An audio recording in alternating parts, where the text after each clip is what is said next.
Sayane Ghoshi. Thank you, sir. I take your permission to speak from here. अध्यक्ष महोदय, धन्यवाद, आपने मुझे बोलने का अवसर दिया। बहुत गंभीर स्थिति है और संवेदनशील मुद्दा है, और जैसे कि मेरे पूर्व वक्ताओं ने भी कहा है, मैं पहले ही ये स्पष्ट करना चाहती हूँ कि माननीय श्री ओम बिरला के प्रति व्यक्तिगत रूप से मेरा कोई आक्रोश या विरोध नहीं है। Sir, there is nothing driven out of personal grievances, but it's certainly our expectations of the Honorable Chair and the values and principles of fairness and impartiality with which is integral to the functioning of the Chair. Sir, काफी चर्चा। देखिए, opposition का ही एक माननीय सदस्य बोल रही है, आप सब लोग अपना विषय बुलाते सलाह के। Please be seated, all the members request, please be seated, please be seated. क्या कर रहे हैं आप? एक महिला सांसद बोल रहे हैं। टाइम मत काटिएगा प्लीज मेरा। हाँ, नहीं टाइम नहीं, आप बोलो, बोलिए। आपका सहयोगी को बोलिए बैठने के लिए। सर, हमारा तो अकेला चलो है, तो अकेला चलो है। अच्छा, ये भी ठीक है। अध्यक्ष महोदय, धन्यवाद, आपने मुझे बोलने का मौका दिया। और बहुत गंभीर स्थिति है, संवेदनशील मुद्दा है, और जैसे कि पिछले प्रवक्ताओं ने भी बोला है, मैं पहले से ये स्पष्ट करना चाहती हूँ कि व्यक्तिगत तौर से श्री ओम बिरला जी के प्रति मेरा कोई आक्रोश या कोई विरोध नहीं है। Sir, there is nothing which is driven out of personal grievance, but it's certainly our expectations of the honourable chair and the values and principles of fairness and impartiality with which it should be integral to its functioning. Sir, काफी चर्चा already हो चुकी है, so now let us cut the long story short and come straight to the point. The problem, Speaker, sir, is that there is hardly any democracy left in this country, be it social, be it religious, be it electoral, be it political, or be it parliamentary. Or should I say that it is practiced only when it is most convenient to the ruling party. Sir, 2014 के पहले सदन कैसे चलता था उस पर मुझे ज्यादा ज्ञान नहीं है, क्योंकि मैं तब वहां थी नहीं। But in the past 2 years, I have seen ideologies being sidelined, opinions being crushed, and voices of the opposition being throttled in broad daylight in this country and within the four walls of this august house. हम दूसरों के हक के लिए क्या लड़े sir, जबकि विपक्ष के सांसदों को खुद अपने हक के लिए सदन में लड़ना पड़ रहा है। पिछले 7 सालों से आपने डेप्यूटी स्पीकर का पोस्ट खाली रखा। क्यों? क्योंकि आप नहीं चाहते कि इस तरफ से कोई उठकर उस चेयर में बैठे। Sir, there is no scope for a healthy discussion और अ डिबेट। एक साल में कितनी बार ये संसद मिलती है? The number of sittings have been reduced drastically. 2009 से 2014 के बीच 15th लोकसभा में 356 दिन ये हाउस चली, सालाना 61 दिन, और 2019 से 2024 के बीच 5 साल में सिर्फ 274 दिन, average 55 days yearly, making it the shortest full term Lok Sabha since 1952। 2025 के मॉनसून सत्र में निर्धारित 120 घंटों में सिर्फ 37 घंटे लोकसभा और सिर्फ 41 घंटे राज्यसभा की कार्रवाई चली।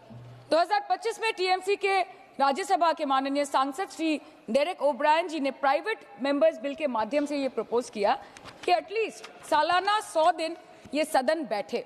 सर, ये सिर्फ विपक्ष का, हमारा प्रेरोगेटिव नहीं हो सकता, ये ट्रेजरी बेंच का भी प्रेरोगेटिव होना चाहिए और इस माननीय चेयर का भी प्रेरोगेटिव होना चाहिए। सर, पार्लियामेंट चलाने में हर मिनट 2.5 लाख रुपए खर्च होते हैं, हर मिनट 2.5 लाख रुपए खर्च होते हैं। 2014 से लेकर 2024 के शीतकालीन सत्र तक कुल मिला के 2200 मिनट, 92 दिन और 3,300 करोड़ रुपए का लॉस हुआ। क्यों? क्योंकि आप नहीं चाहते थे कि महत्वपूर्ण विषयों पर चर्चा हो। अध्यक्ष जी, ये चेयर का काम है निश्चित करना कि ये सदन चले, ये विपक्ष का काम है सवाल उठाना, और ये सत्ता पक्ष का काम है कि वो हर सवाल का जवाब हर उस इंसान को दे जिसके टैक्स के पैसे से ये सदन चलता है। परंतु ये बोलते हुए मुझे खेद है कि सरकार ने इस देश के पॉलिसी मेकिंग प्लेटफॉर्म को अपना एडवर्टाइजमेंट पोर्टल बना दिया है, and they are manipulating this honourable chair to silence the opposition and this august house to blow their own whistle, and they are trying to murder parliamentary democracy by rendering institutions toothless. Sir CAG reports बनना बंद हो गई है। The number of CAG reports tabled in parliament has reduced from 53 in 2015 to merely 18 reports in 2023. Public accounts committee का काम क्या है sir? अगर रिपोर्ट्स ही नहीं बनेंगी, टेबल्ड ही नहीं होगी, तो पब्लिक अकाउंट्स कमेटी में जाएंगे कैसे, स्क्रूटिनी भी कैसे होगी? How will the parliament and the people of this country know about the irregularities, the wasteful spendings, inefficient contract management and substandard project implementation taking place in this country every day in each department? You have completely eliminated the concept of transparency and accountability.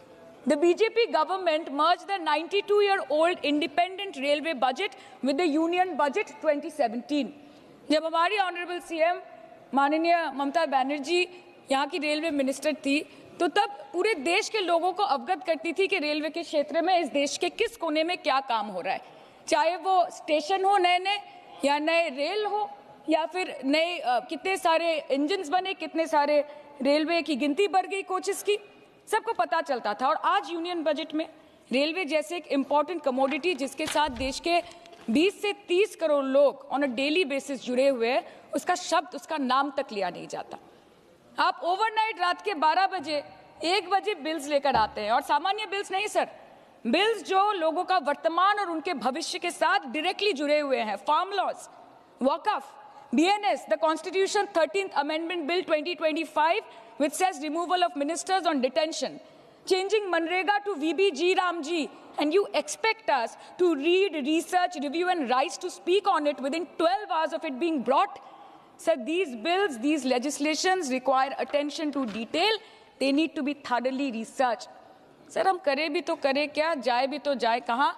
आधे से ज्यादा bill तो इस सदन में बिना चर्चे के पास हो जाता है। Sir, over the last 10 years, more than 67% of the budget has been guillotined. Between 2019 and 23, about 18% of the union budget was voted out on without discussion. In 2023, the entire union budget, and in 24-25, 89% of the budget was passed without discussion.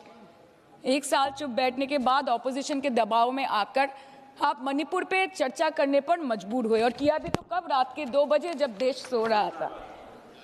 आप चाहते हैं कि हम ये सब देखें और इस सदन में चुप रहे। बंगाल के हक का 2 लाख करोड़ बाकी है। हर दिन कोई नया कमीशन, कोई नई एजेंसी आ जाती है राज्य सरकार और रूलिंग पार्टी को डिस्टर्ब करने। इलेक्शन कमीशन के बलबूते पर लाखों करोड़ों वोटरों का नाम काट रहे हैं आप, और आप बोलते हैं कि हम इस सदन में आवाज ना उठाए, इसका विरोध ना करें। आज SIR के चलते पूरे देश में 150 से ऊपर लोगों की मौत हो गई। BLOs ने आत्महत्या कर ली। आम आदमी को चिंता से, डर से दिल का दौरा आ गया। 105 साल की बूढ़ी माई से लेकर व्हीलचेयर पे बैठा एक विकलांग भाई तक, गर्भवती महिलाओं को हियरिंग के लाइन पे घंटों दर घंटे आपने खड़ा करके रखा।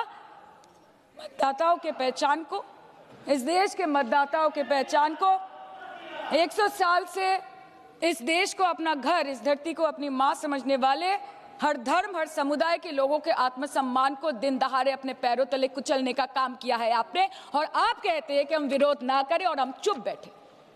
सर, बाहर विरोध करते हैं तो FIR होगा, ED CBI होगी, कार्रवाई होगी, और सदन के अंदर प्रोटेस्ट करें तो सस्पेंड कर देंगे। सर, हमारे साथी आज भी मकरद्वार पे बैठे हैं बाहर सस्पेंड होके। 2023 के विंटर सेशन में 141 ऑपोजिशन MPs को एक साथ सस्पेंड कर दिया गया था, और करने के बाद भारतीय न्याय संहिता लेकर आए एक नया क्रिमिनल लॉ जो पूरे देश के क्रिमिनल कोड के प्रोसीजर को बदल देता है, जो स्टेट्स के लॉ एंड ऑर्डर को डायरेक्टली अफेक्ट करता है। सर, बाहर भी बुलडोजर चलाएंगे और सदन के अंदर भी बुलडोजर चलाएंगे। सर, ऐसा नहीं होता है। ये ताकत की बुलंदी भी पल भर का तमाशा है सर, कि ये ताकत की बुलंदी भी पल भर का तमाशा है। जिस डाल पे बैठे हैं वो टूट भी सकती है, जिस डाल पे बैठे हैं वो टूट भी सकती है। इसलिए ख्वाब जरूर देखिए, लेकिन ख्वाबों में घर बना के रहने की गलती मत कीजिएगा। सर, आज 303 से ज्यादा MP आपके हैं, 2000 से ऊपर MLA आपके हैं, 21 राज्य आपका है। हर डिबेट, हर डिस्कशन, हर बिल पे बोलने के लिए 70% वक्त आपको मिलता है। मीडिया आपका, सब उनका है। हम अपने लीडर का नाम 1 से ज्यादा 2 बार बोले तो हम पे रोक लगाई जाती है, और ट्रेजरी बेंच वाले वहां बैठ के पार्टी का नारा लगाते हैं और अपने नेता मंत्रियों का नाम जपते हैं तो तब सब ठीक है सर, कोई प्रॉब्लम नहीं है सर। इस सदन का कैमरा, बहुत मेरे साथी बोल रहे थे कि कैमरा भी ये सब देख देख के कॉम्प्रोमाइज हो गया। बोलते हमें दिखाता आप लोगों को है।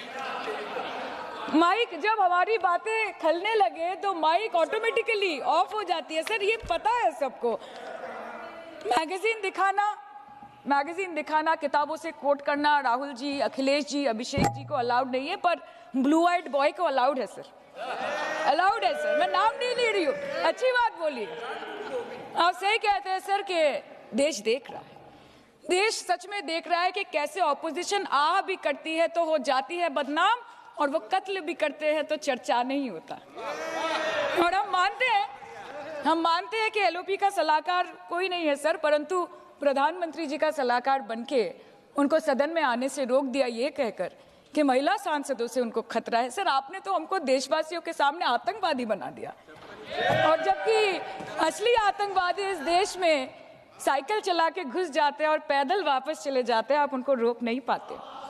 भारत पे चीन का आग्रासन आप रोक नहीं पाते। भारत किससे तेल खरीदेगा, कितने दिनों के अंदर खरीदेगा, किससे दोस्ती निभाएगा, किससे दुश्मनी बरकरार रखेगा, कोई और देश का राष्ट्रपति हमें ट्विटर पे आके लेक्चर देता है, इंस्ट्रक्शन देता है, आप उसको रोक नहीं सकते। और सदन में हम सांसदों को रोके, you feed on your ego.